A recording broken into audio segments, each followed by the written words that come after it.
Hello everyone and welcome to our weekly wrap-up of news stories that made the headlines. I'm Nicole Caravan and this is the MB Rundown. President Duterte has lamented his decision to temporarily free about 32 communist leaders, including couple Benito and Wilma, and is now contemplating on ordering their mass arrest should they fail to voluntarily surrender. The president stressed this after Malacanang issued Proclamation number 374, categorizing the Communist Party of the Philippines or the CPP and the New People's Army or the NPA as terrorist groups. With the CPP and the NPA now tagged as terrorist groups, the Department of Justice asked the Manila Regional Trial Court to cancel the Adamson couple's bail bond and bring them back to jail.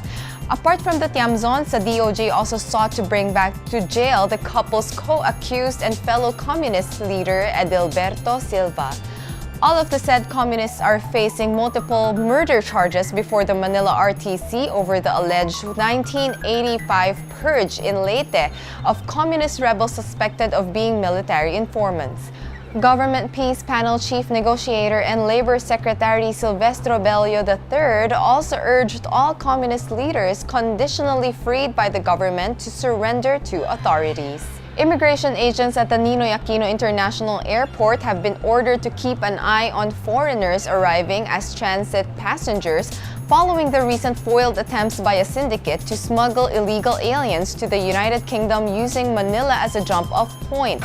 Bureau of Immigration Commissioner Jaime Morente said he issued the alert order to thwart further attempts by the human smuggling syndicate to use NAIA as a base for their operations. Morente lauded the heightened capability of immigration officers to detect fraudulent documents, saying that the Bureau are starting up to reap the fruits of their continuous training and deployment of seasoned officers in our borders. In compliance with Morente's directive, BI Report Operations Division Chief Mark Red Marinas instructed members of the Bureau's Border Control and Intelligence Unit or the BCIU to assign undercover agents who will monitor all arriving foreign transit passengers. As standard operating procedure, aliens transiting at the NAIA are escorted by the BCIU personnel to the boarding gates where they are turned over to the concerned airlines of their connecting flight. Justice Secretary Vitaliano Aguirre II directed the NBI to conduct an in-depth investigation on the series of interceptions in order to determine who are involved and the possibility that these foreign nationals are involved in terroristic activities. The Department of Justice on Monday ordered the NBI to investigate the 3.5 billion peso purchase of the anti-dengue vaccine Vaxia in the wake of the revelation of its French manufacturer that individuals who have not been previously infected by the virus have increased risk of severe dengue. More than 733,000 children aged 9 and above from public schools in Metro Manila, Central Luzon, and Calabarzon have already been vaccinated by the anti-dengue vaccine. The purchase of the vaccine was approved during the past administration despite strong objections from medical experts for lack of certification from the WHO. Justice Secretary Vitaliano Aguirre II directed NBI Director Dante Gueran to submit a report to the Office of the Secretary of Justice on its current activities related to the implementation of the order. While Sanofi Pasteur allayed fears over the vaccine, the Philippine government will wait for further guidance from the WHO in Geneva, Switzerland, before it can proceed with the dengue vaccine program. The House of Representatives approved on the third and final reading a bill that provides for stronger prevention and care policy on HIV and AIDS, repealing for the purpose the current law on prevention and control of the dreaded disease. With all House members present voting for its approval, the Chamber passed House Bill 6617 or the Philippine HIV and AIDS Policy Act on its final reading. Approval of the measure came barely a week after the observation of the World AIDS Day. The bill proposes to repeal Republic Act No. 8504, otherwise known as the Philippine AIDS Prevention and Control Act of 1988. The legislative proposal provides for HIV and AIDS prevention, treatment, care, and support that are expected to address the rising spread of the dreaded disease. It shall establish the Philippine National HIV and AIDS Plan and proposes budgetary guarantees that would prevent the spread of HIV and AIDS. The bill also mandates DepEd, CHED, and TESDA to integrate basic and age-appropriate instructions on the causes, modes of transmission, and the impacts of HIV infections, as well as the ways of preventing the spread of HIV and AIDS and other sexually transmitted infections. It also mandates the integration of instructions on human rights-based principles and information on treatment, care, and support to promote stigma reduction in relevant subjects taught in public and private learning institutions. Moreover, all public and private employers and employees, including the members of the AFP and the PNP, shall be regularly provided with standardized basic information and instructions on HIV and AIDS, including topics on confidentiality in the workplace and reduction or elimination of stigma and discrimination. The two-day nationwide transport strike set to start last Monday and aimed at dissuading government from implementing its PUV modernization program has been called off by its organizers. The No to Jeepney Phase-Out Coalition, led by the Piston Group, announced in a press conference the temporary cancellation of their planned transport strike. Piston President George San Mateo said their decision comes after the appeal of Senator Grace Poe for a dialogue on their grievances. San Mateo said that their group welcomed and appreciated Poe's invitation to an urgent Senate probe into the government's PUV modernization program because it will give them the venue to air their concerns and present alternative measures for the program. In related news, the MMDA is considering filing charges against leaders of Piston Transport Group for destroying tow trucks accredited by the agency during a transport caravan in Manila. MMDA spokesperson Celine Pialago said the MMDA legal department is now studying what appropriate charges to file against Piston President George San Mateo after some of his members allegedly destroyed the tow trucks they deployed during the caravan along España Boulevard. The said tow trucks were deployed by the agency along España Boulevard on Monday to remove the public utility jeepneys illegally parked along the highway. While the MMDA and the tow truck crews were about to tow away the illegally parked vehicles, transport members smashed 2 of the 10 tow trucks, prompting them to back out and suspend their operation. The protest caravan developed after Piston canceled their scheduled transport strike following the appeal of Senator Grace Poe, who promised their grievances will be tackled. Clashes between hundreds of Palestinian protesters and Israeli troops erupted across the West Bank on Thursday, while demonstrators in Gaza burned posters of President Donald Trump and Israeli Prime Minister Benjamin Netanyahu, as well as Israeli and U.S. flags. The leader of the Hamas militant group, which runs Gaza, called for a new armed uprising in a widespread show of anger over Trump's move to recognize Jerusalem as Israel's capital.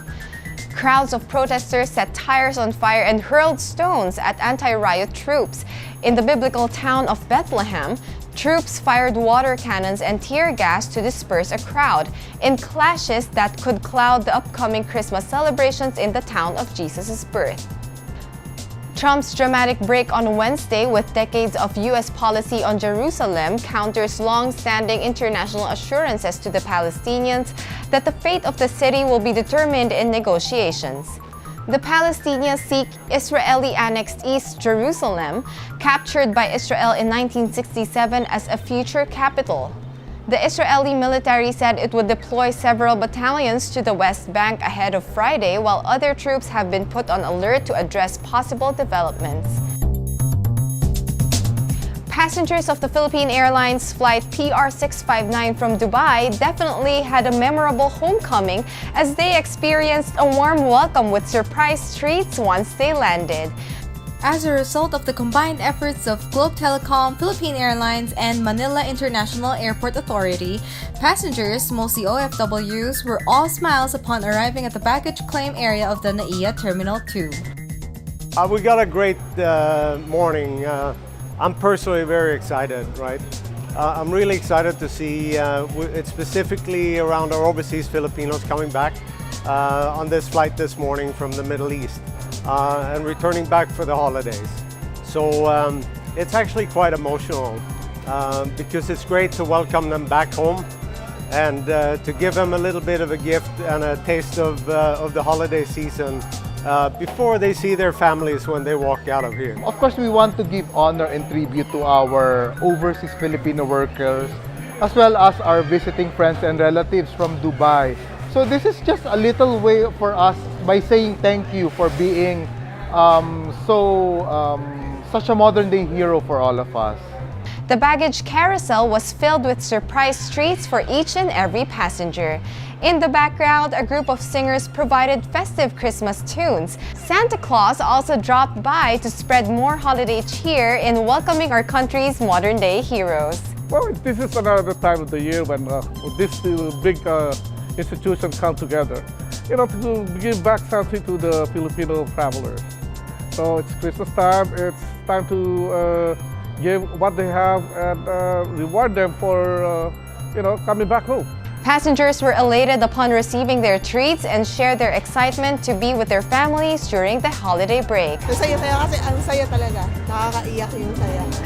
Andun ba lang kami lahat, actually, hindi lang ako. Lahat kami. Kasi matagal na rin ako na nag-abroad. Hindi naman ganito kasaya, as in talagang ang saya. Tsaka lahat nakangiti. Ang saya talaga. Ang saya ko talaga po.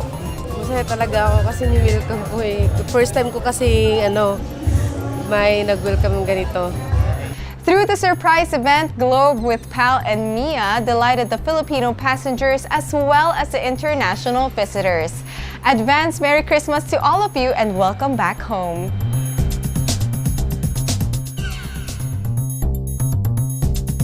The Ateneo de Manila University rode on Isaac Go's decisive three-point shot in the closing seconds to dethrone De La Salle University last Sunday night in the UAP Season 80 basketball tournament at the Smart Araneta Coliseum. The Eagles bagged their 9th UAP title and their first since 2012 when American mentor Norman Black steered them to their 5th straight victory.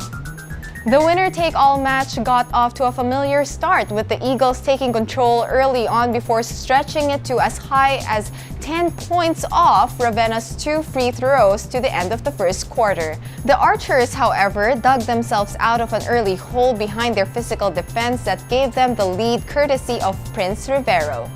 The Eagles responded to the challenge by firing away 8 straight points, capped by Anton Asiscio's high-arcing triple that went off the glass just as time expired, giving the Archers plenty to ponder at the break. La Salle, behind the exploits of Mbala, Richie Rivero, and Santillan, charged back in the third quarter, which ended at 66-all. In the end, the Blue Eagles outsmarted the Green Archers and captured the championship title with 88-86 score in favor of the Blue Eagles.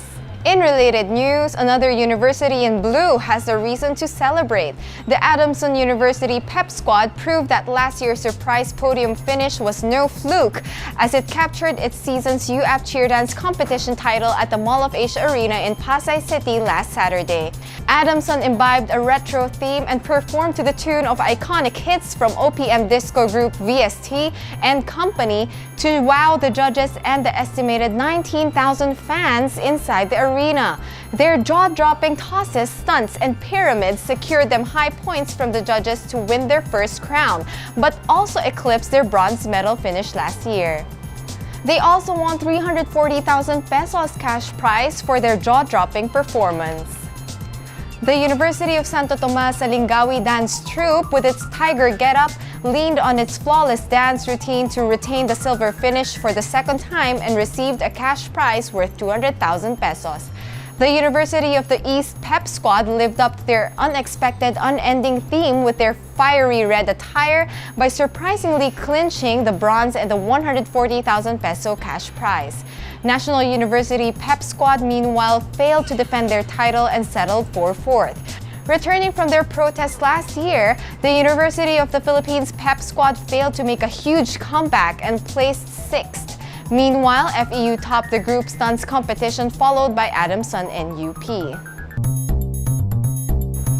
And for this week's Thought to Ponder on, it's not what you take, but what you leave behind that defines greatness.